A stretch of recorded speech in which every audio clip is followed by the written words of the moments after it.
Graça e paz, igreja. Hoje é um dia especial para nós. Um dia de festa desde manhã. Hoje é dia de festejarmos o tempo todo. Trazer ao nosso coração com muita alegria tudo aquilo que Deus tem revelado para nós, mostrado. Para que como igreja possamos entender o quão especial é esta obra de Deus. E o quão importante é nós celebrarmos a ceia do Senhor e agora estamos aqui festejando esse momento de tanta intimidade com Deus, que é a ceia do Senhor. Celebrar a ceia do Senhor é para aqueles que têm um compromisso pela fé no Senhor. Mas celebrar o batismo também é um compromisso de fé. Por isso a palavra do Senhor nos diz que sem fé é impossível agradar a Deus. E aqueles que têm fé em Deus têm que saber que Ele é recompensador, galardoador daqueles que o buscam. Entender esta ação de Deus faz com que nossa vida fique leve e não um fardo. Porque muitos, quando tentam seguir Jesus, eles trazem os seus apetrechos. Eles não conseguem largar a antiga natureza. Continuam ainda numa luta profunda do velho homem. Enquanto a palavra de Deus afirma, segundo as Escrituras, que o nosso velho homem foi morto com Cristo na cruz. Mas como nós podemos entender isso? Precisamos fazer uma geralzinha nas Escrituras. Ora, a palavra do Senhor nos diz lá no livro de Gênesis, abra lá. Gênesis, capítulo 2, versículo 15. Todos acharam, amém? Diz assim o texto sagrado. Tomou, pois, o Senhor Deus ao homem e o colocou no jardim do Éden para o cultivar e o guardar. Qual era a função do homem no jardim do Éden? Cultivar, ampliar, mas também guardar. Mas guardar do quê? Não tinha pecado. Tinha pecado lá no jardim do Éden? Tinha. Por isso que Deus manda o homem para ele guardar. Peraí, pastor, mas Adão não tinha pecado. Bom, Adão e Eva não tinham pecado, era inocente, você está certo. Mas a serpente estava lá no jardim do Éden ou não estava? Ela estava. E se a serpente estava lá, ela era a representação personificada de quem? De Satanás e suas obras. Porque até aquele momento haviam dois reinos. O reino de Deus, na sua excelsia e magnitude, e o reino de Satanás, com a perversidade, porque ele é o pai da mentira, ele é o pai do engano, ele é o pai das ações que vem trazer para nós o desviar da fé. E aí então, nós estávamos totalmente em Adão, confiados na obra dele. Confiados no que Deus tinha trazido como resgate para nós. Vivia o homem, mas Deus o alertava e ele sabia, e o termo original diz que ele tinha que guardar como uma sentinela guarda. Qual é a função da igreja hoje, irmãos? A Bíblia diz, vigiai e orai, porque você não sabe nem a hora quando o Senhor virá. E muito pelo contrário, ainda o texto sagrado ainda dá mais uma cutucada, diz, o Senhor virá como ladrão da noite, quando menos esperais. Então é o dia que ele vem. A palavra afirma isso para nós, mas no jardim do Éden já estava lá dizendo que o homem tinha toda a ação de cultivo, de manejo. Ele tinha sabedoria, inteligência, ele faria aquele jardim muito produtivo. Era uma bênção que Deus tinha colocado na mão do homem. Mas algo especial tinha dado para o homem que o homem não levou em consideração. Guarde o que eu estou te dando. Muitos crentes não entendem isso, porque eles se chegam para a obra da cruz, mas não guardam pela fé a obra de Cristo na sua vida. Não conseguem usufruir esta obra, não conseguem usufruir o Deus que liberta o pecador. E então nós temos que conviver com crentes que se dizem seguir a Cristo, mas não se casa. Crente que diz que segue Cristo e se prostitui. Crente que diz que serve Cristo e adultera. Como pode isso? É a velha natureza reinando no coração da nova. Como pode? Porque o homem ainda não conseguiu guardar as coisas pela fé que Deus tem dado para você, para mim, para a igreja. Quando nós não entendemos as coisas, somos o quê? Enganados. E nós pensamos que montar guarda aqui era Adão e Eva, cada um com um fuzil, uma metralhadora, uma bazuca, um canhão. A hora que aparecesse alguém para invadir o território, vamos estourar esse negócio. Guardar aqui é algo interno, que nós não guardamos como devemos. A Bíblia diz aqui, vocês têm todo este jardim, vocês cultivem, porque quando o homem cultiva, o fruto do seu trabalho produz não o resultado externo, mas uma alegria profundamente interna. Qual dona de casa chega em casa, vê aquela casa bagunçada, aquele banheiro virado de ponta cabeça, ela arregaça as mangas e diz, hoje eu vou sair daqui quando essa casa estiver brilhando. 2 horas, 3 horas depois, ela chega em casa, o cheirinho de limpeza. Quem é que fica feliz? O marido quando chega ou a mulher que realizou? A realização está naquele que contempla, mas a mulher tem o sentido. A limpeza está dentro da minha casa. Eu cuido desse ambiente. Aqui está com a minha cara. E Deus chamou Adão e Eva e disse, faça desse jardim a tua cara, a tua morada. Mas guardem esse jardim. E diz o quê? Capítulo 3, versículo 1. Mas a serpente, mais sagaz que todos os animais selváticos que o Senhor Deus tinha feito, disse à mulher, é assim que Deus diz, não comereis de toda árvore do jardim? Respondeu-lhe a mulher, do fruto das árvores do jardim podemos comer, mas do fruto da árvore que está no meio do jardim, disse Deus, dele não comereis, nem tocareis nele, para que não morrais. Então a serpente disse à mulher, olha só, estava guardando, tinha conhecimento, não tinha conhecimento? Nós podemos fazer, a mulher como sempre exagerada, Deus não mandou que ela não podia tocar, mas ela já foi mais prudente aí. Mas a prudência foi engambelada pela prosa da serpente. Né? O que ela diz? Não, mas eu não pode nem tocar. E aí a serpente realça o coração para que o pecado apareça. Versículo 4. Então a serpente disse à mulher, é certo que não morrereis. Olha só, qual as 2 palavras que eles tinham até aquele momento? Não toque, porque senão você vai morrer. Agora a serpente diz o quê? Não vai morrer. Eles então trocam a palavra de Deus pela palavra do engano. Era esta a guarda que deviam fazer. Tudo que não vem da fé, tudo que não vem de Deus, tudo que não é direção de Deus, tem que ser questionado. Mas hoje na igreja se questiona o que vem de Deus. O que não vem de Deus, todo mundo aceita. Qualquer porcaria herética, qualquer condição humana, qualquer perspicácia que usando 2, 3 versículos da Bíblia traga algum conforto ao coração pecador, não ao arrependimento, mas para que ele se sinta bem, ele pega e se agarra e diz, ali tem uma coisa que diz, eu vou chegar no céu. Eu quero ver esses machos chegar no céu. Eu quero ver os pecadores que são assim, virados da pá, encarar Jesus.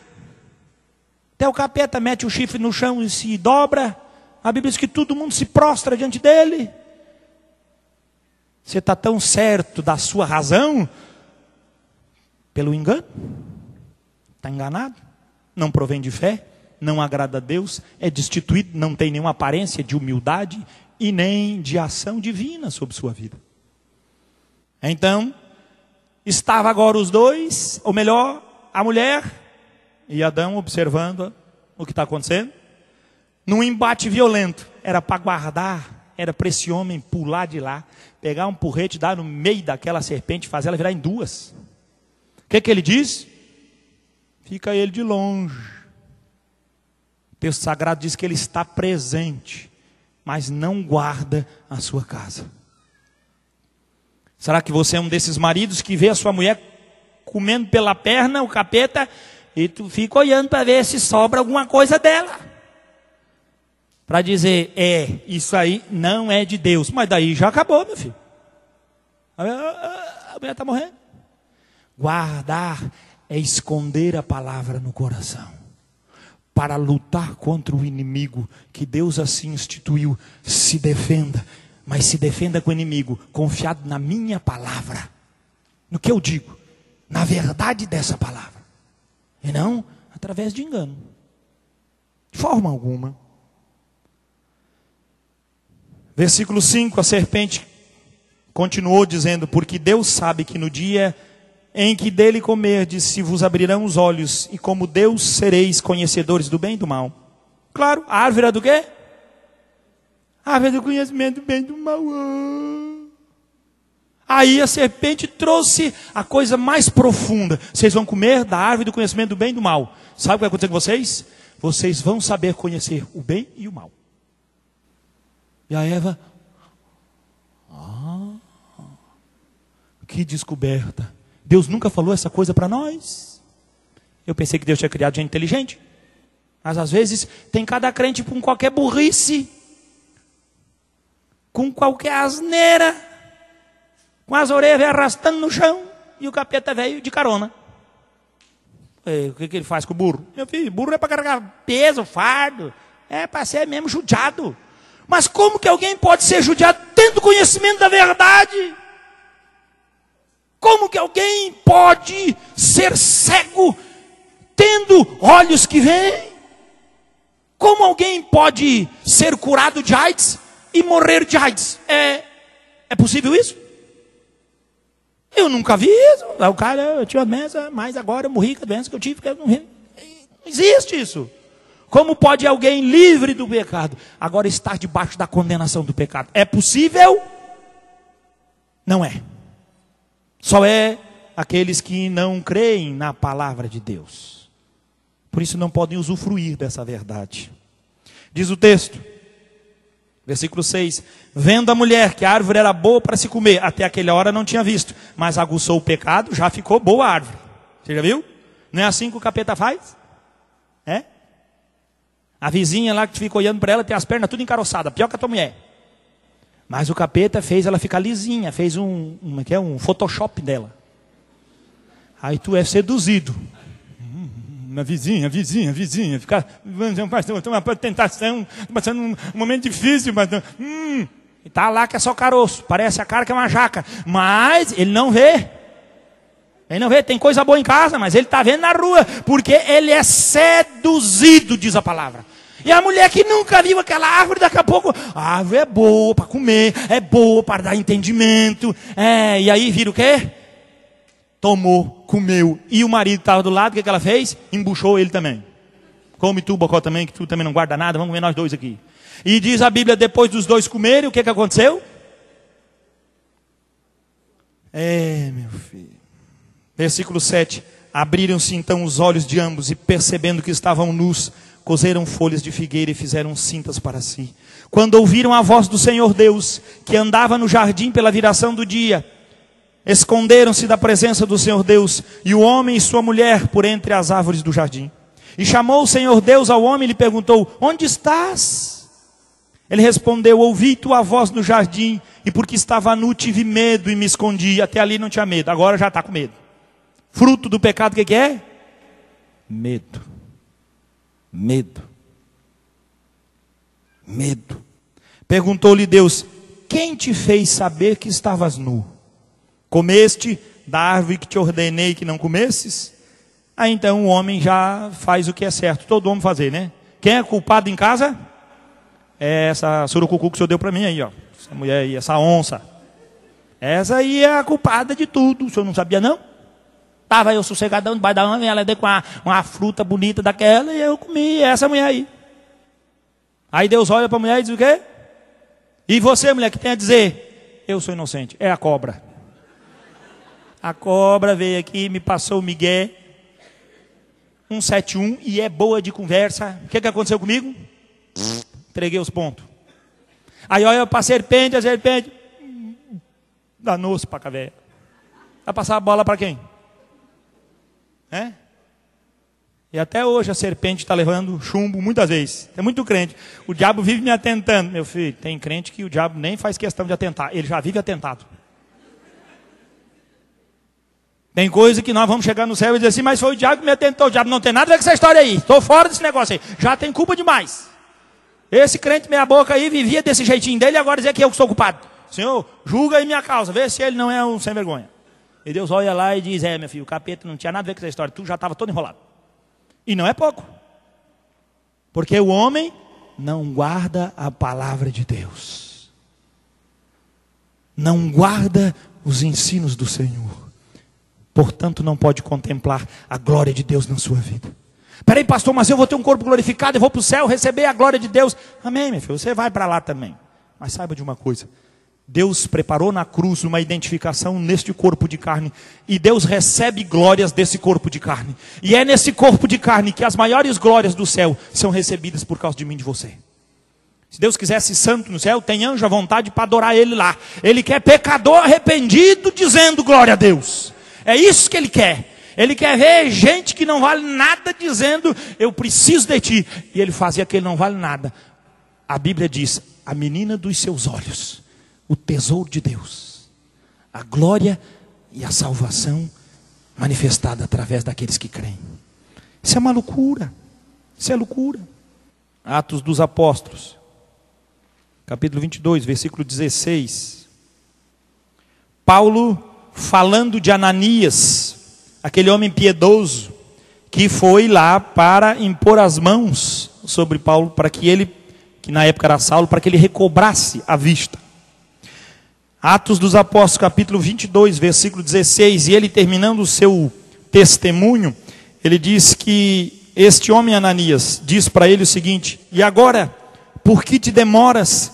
Levanta-te, recebe o batismo e lava os teus pecados, invoca o nome dele. O que ele diz? Obedeça. Você sabe o que tem que fazer agora, meu filho? Sei. Se levanta daí. Que discipulador querido, né? O que eu faço, pastor? Se levanta aí, rapaz. Se mexa. A ação de alguém que trouxe para ele a manifestação de que este batismo nas águas tem um simbolismo de transformação. Mas como? Por algo que Jesus se apresenta para Paulo e se revela para ele. Esse batismo nas águas é a consequência, é a declaração de guerra diante do reino das trevas e o reino da luz. É a declaração aquela que o homem estufa o peito e diz, eu pertenço a Jesus. E o inferno agora vai olhar para você, batizado, com compromisso, verdadeiramente dentro do princípio de Deus, com outros olhos. Com outros olhos. No boletim, eu trago uma parte, quero ler para você. É até bom ler o boletim, às vezes nas editoriais, tem muita gente que não lê também, então já aproveita e mata 2 coelhos numa cajadada só. A 7ª linha no boletim, eu escrevi dessa forma. O que o batismo faz com a pessoa? Ele estabelece uma ação de salvação. Isso talvez não seja facilmente sentido por aqueles que creram no Senhor há pouco tempo, porque lhes falta um entendimento preciso do que seja a salvação. De acordo com a Bíblia, a salvação está relacionada com o mundo, não como ser livrado do inferno. O oposto de vida eterna é perdição. Enquanto que o oposto de salvação é o mundo. O que então significa salvação? Ser salvo é ser liberto dessa irmandade, dessa posição e desse relacionamento com o mundo. Salvação é ser salvo do mundo, para fora do mundo, não apenas ser tirado do inferno, pois o mundo está debaixo do julgamento de Deus. Qual o significado do batismo então? É a emancipação do mundo. O batismo o liberta da raça a qual você pertencia. Você foi sepultado e sua carreira no mundo terminou. Antes do batismo você sabia que tinha vida eterna. Após o batismo você sabe que é salvo. Todos agora reconhecem que você pertence ao Senhor, pois você é dele. Sem batismo não há testemunho, e esse batismo nas águas. O não crer é o suficiente para a condenação. Se uma pessoa pertence à irmandade do mundo, sua descrença sela sua condenação. Ela está condenada. Por outro lado, aquele que crê deve ser batizado porque enquanto não for batizado, tal pessoa não terá testemunhado de forma visível que saiu do mundo.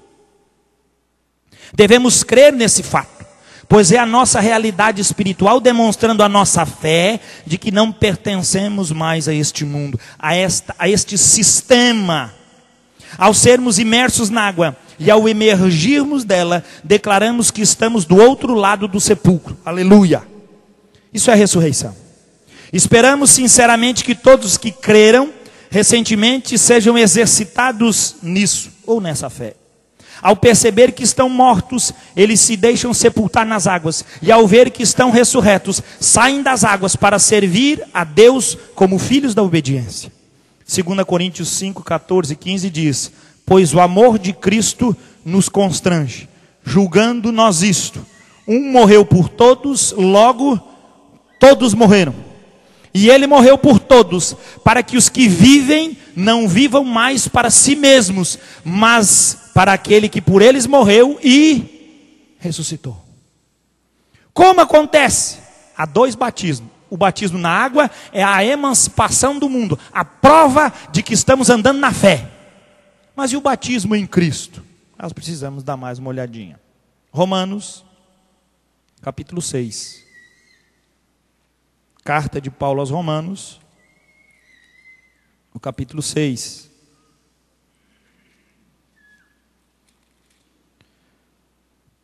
Versículo 3. Romanos, capítulo 6, versículo 3. Diz assim o texto sagrado: ou porventura ignorais que todos nós que fomos batizados em quem? Em Cristo Jesus. Não é de água que ele está falando. Esse batismo é aonde? Ele está dando a fonte. Aonde é que é a fonte? Aonde aí? Em Cristo. A água viva, o pão do céu, o Salvador de todo homem. Eu preciso ser primeiramente mergulhado em Cristo, pela fé. Como isso acontece? Vamos ver, quem sabe a Bíblia dá uma dica para nós, né, meu filho?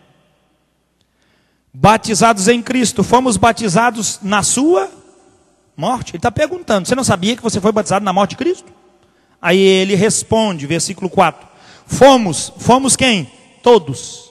Fomos, pois, sepultados com ele na morte pelo batismo, para que como Cristo foi ressuscitado dentre os mortos pela glória do Pai, assim também andemos nós em...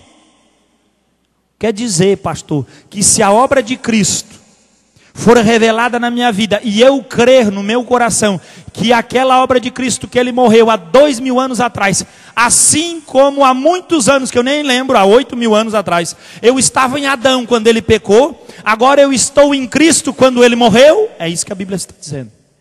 E se eu estou em Cristo, então, a morte de Cristo foi a minha morte, é isso. Então aquela morte de Cristo, ela exerce autoridade e poder neste corpo de carne.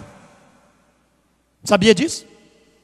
Poder e autoridade reagem agora num corpo de carne, que antes esse corpo de carne estava condenado. Por isso Paulo fala para Coríntios: pois o amor de Cristo nos constrange, julgando nós isto: um morreu por todos, logo todos morreram. E nós agora? E agora esse povo que vive, não vive mais para si mesmo, mas vive para aquele, Jesus, que por eles morreu e ressuscitou. É simples o Evangelho. É uma identificação de uma atitude plena de fé. E a Bíblia diz que quem se identifica com isso, recebe nesse corpo poder para triunfar sobre o pecado. A Bíblia afirma que aqueles que morreram e ressuscitaram com Cristo, recebem nesse corpo triunfo e glória. E essa glória é de Cristo, ninguém vai tirar dele. Porque essa glória preciosa pertence a Ele. E ela é a plenitude da ação sacrificial de Deus em transformação do homem. Por isso não tolero, por isso não entendo o crente que diz que tem uma nova vida, mas a vida é dominada pelo pecado. Ele tem novos desejos, mas o amor dele é pelas coisas do mundo. O que João fala? Filhinhos, não ameis o mundo, nem as coisas que há no mundo. Porque aquele que ama as coisas do mundo, o amor do Pai não está nele. Ou é, tá ou não tá? Não tá. E o que é que tem no mundo? riquezas, glórias. O que é que tem no mundo? Proezas humanas. O que é que tem no mundo? Sentimentos e paixões, envolvimentos e morte. O que é que tem em Cristo? Vergonha, escárnio. Olha a diferença da glória do homem. Os homens querem o quê? Os aplausos dos outros homens. Jesus escolheu o quê? Os cravos, a cruz. Enquanto os homens maniavam a cabeça e diziam: tadinho, ressuscitou, curou tantos, mas não pode fazer nada por si. Enquanto a palavra de Deus afirma que enquanto Jesus estava no madeiro, as escrituras dizem, ele triunfou sobre o inferno. Ele pegou a escrita de dívida que era contra nós, rasgou, e a Bíblia diz que ele cravou ela na cruz e triunfou sobre eles com grande poder e glória. Esse é o Senhor. Então a glória de Deus não é a glória do homem. Então a visão de Deus não é a visão do homem. Então os desejos de Deus não são os desejos do homem. Por isso precisamos morrer para as nossas paixões, morrer para os nossos desejos, morrer de uma vez por todas, para que o poder da ressurreição apareça na nossa vida. O que diz mais o texto? Versículo 5. Porque se fomos unidos com ele na semelhança da sua morte, certamente o seremos também na semelhança da sua ressurreição. Sabendo isto, 2 pontos, é uma afirmação, que foi passado, foi crucificado com ele o nosso velho homem, para que o corpo do pecado seja desfeito, seja destruído, e não sirvamos o pecado como escravos. Porque, pastor, e se eu não morrer? Meu filho, se você não morreu com Cristo, a Bíblia diz que você ainda permanece no seu delito e no seu pecado. Veja lá o que diz versículo 7. Porquanto quem morreu está justificado do pecado. 8. Ora, se já morremos com Cristo, glória a Deus. Tem crente que diz, eu tenho que levar a minha vida para crucificar. Não, meu filho, não dá, você não pode levar a sua vida. Escute bem, você não pode fazer nada. Assim como você não pôde sair na corrida do Éden, que você estava no Adão, você também não pôde correr da realidade da cruz.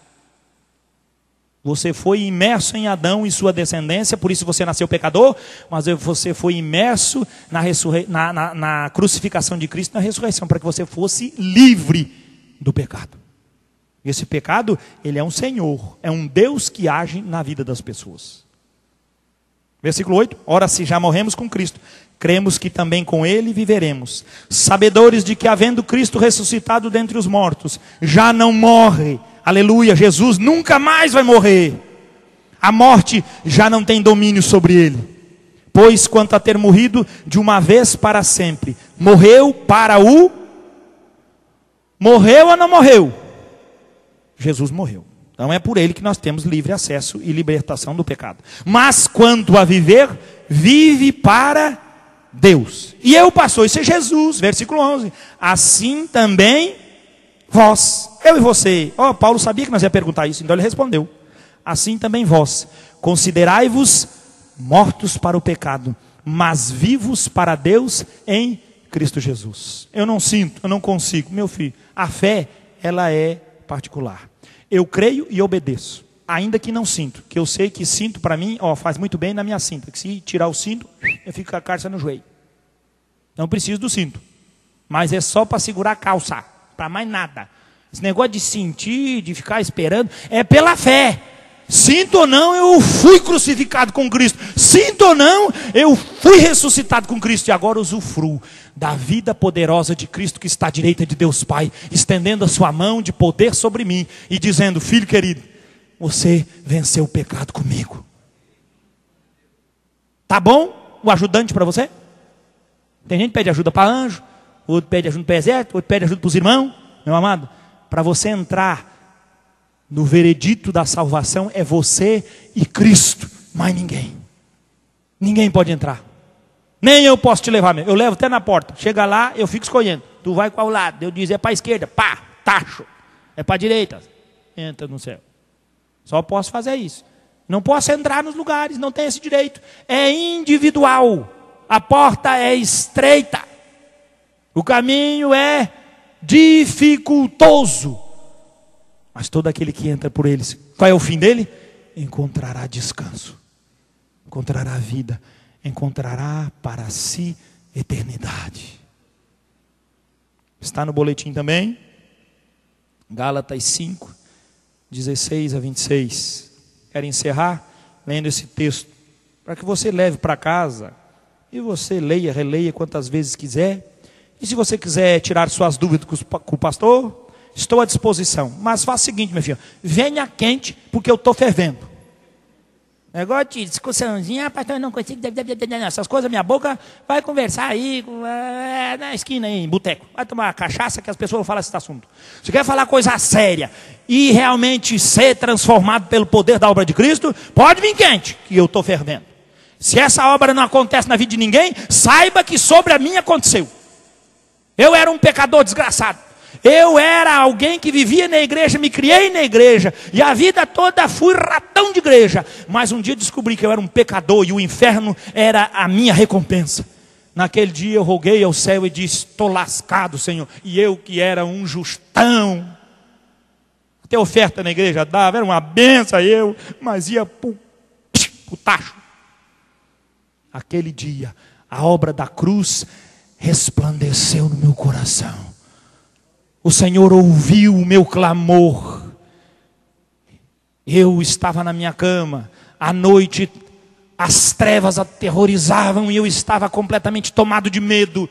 Mas eu me lembro me ajoelhando, porque quando me levantei daquela cama, algo extraordinário tinha dentro de mim. E eu vou dizer para você, um pingo do Espírito Santo entrou no meu coração naquele dia. Eu não transbordei, eu não saí dando pulo, fora os ameaços, eu não fiz nada. Aquela gotinha do Espírito Santo trouxe tanto poder na minha vida, que eu criei e disse: este é o poder de Deus que me livra do pecado. E no outro domingo cheguei na igreja e falei para os irmãos: quero me batizar. Não tinha nem pastor no Urubici. Quero me batizar, eu preciso me batizar. Eu disse: calma, filho, que isso? Que pressa é essa? Porque um mês antes eu estava pregando as venhas nos bancos. Um mês antes eu estava esvaziando os pneus dos irmãos que ficavam na rua. Um mês antes eu estava agindo conforme a minha velha natureza. Mas tinha uma cara de santo que os irmãos gostavam tanto de mim. E aí, 2 meses depois, pastor Juraci Lemos, que hoje é missionário na África, vai no Urubici visitar. E está pronto. Dia 24 de julho. Frio, que tu não tem ideia. Nevava, no outro dia nevou no Urubici. A água gelada, congelante. E nós mergulhamos naquela água, pela fé. E nunca mais o Senhor pecado dominou minha vida. Ele tenazmente me assedia, mas nunca mais dominou. Por quê?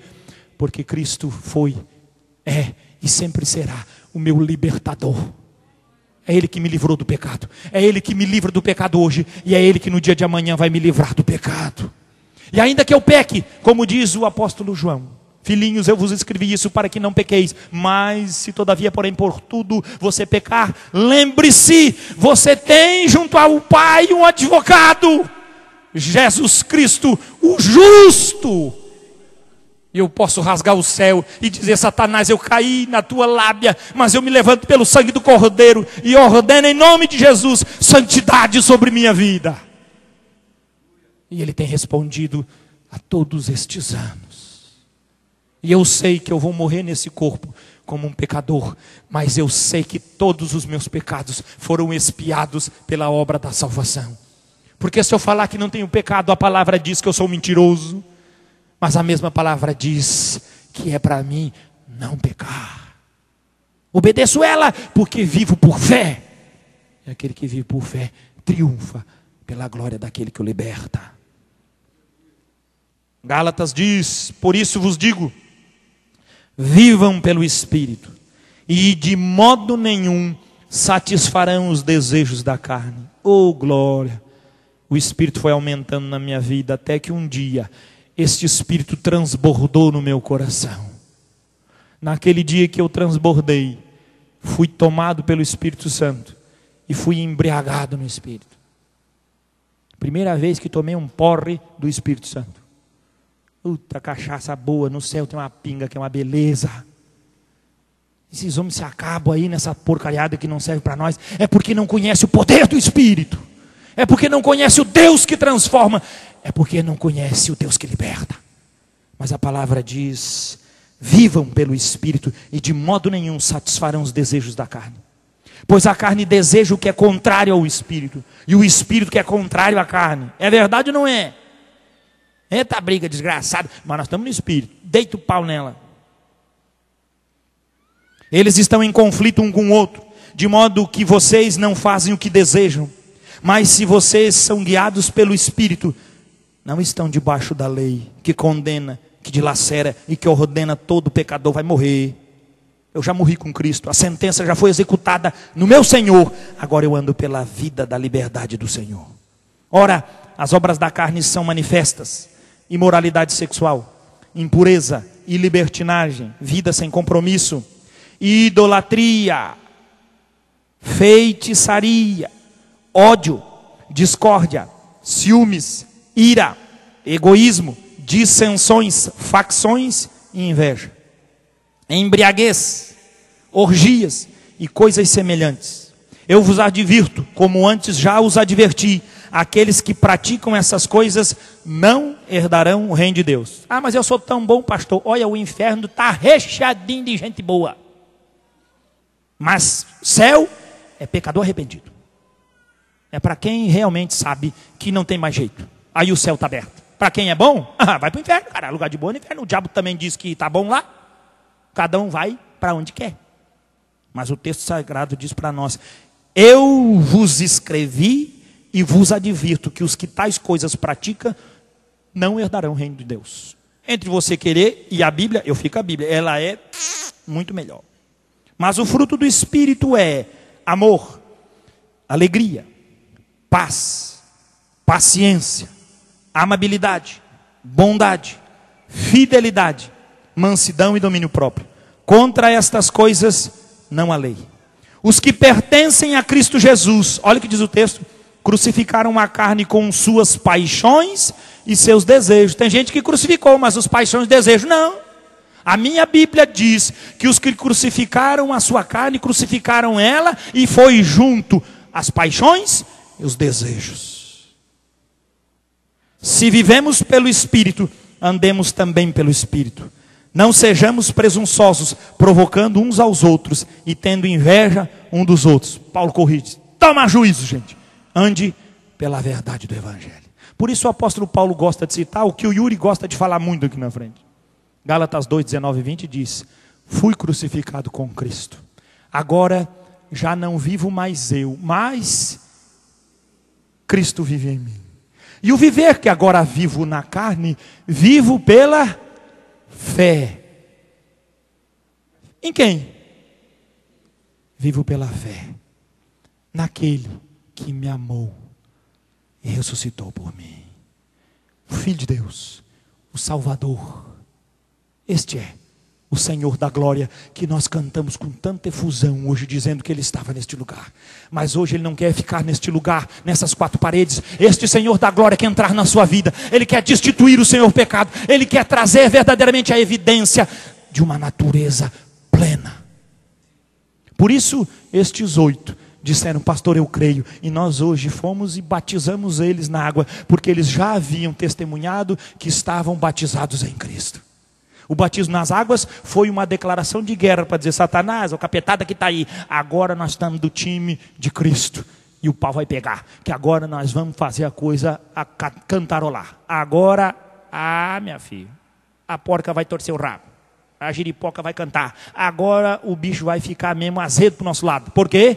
Porque lutaremos com o Senhor, e se permanecermos na palavra, na obediência e na fé.